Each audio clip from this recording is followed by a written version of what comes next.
In the Islamic Republic, at the top of the power structure, we have the supreme leader, not the president. He remains subordinate to Ayatollah Ali Khamenei, and within that role, his powers are limited. In fact, according to the constitution, the president also doesn't have a say in matters like law enforcement.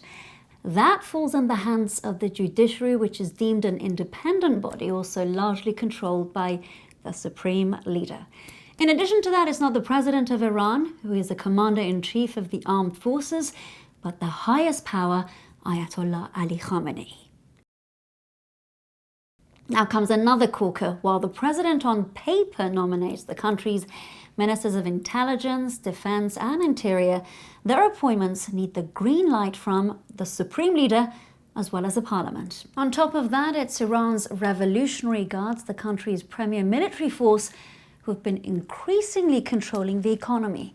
That's 25 to 40% today, and not the presidency. This powerful body also controls the paramilitary Basij militia, which is vital to maintaining the Islamic Republic's influence on wider society.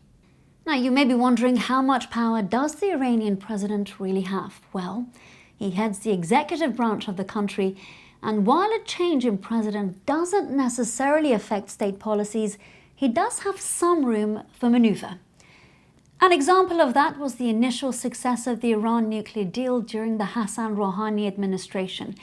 But even in that case, the accord, also known as the JCPOA, needed that final stamp of approval from, you guessed it, the supreme leader.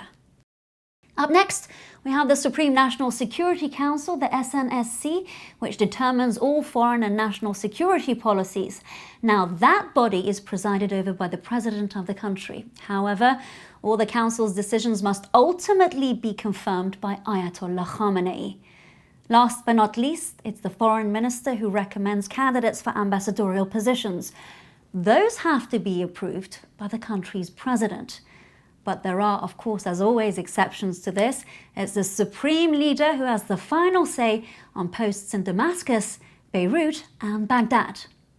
Now, you may be wondering why I only use the pronoun he when speaking about the Iranian president and not she.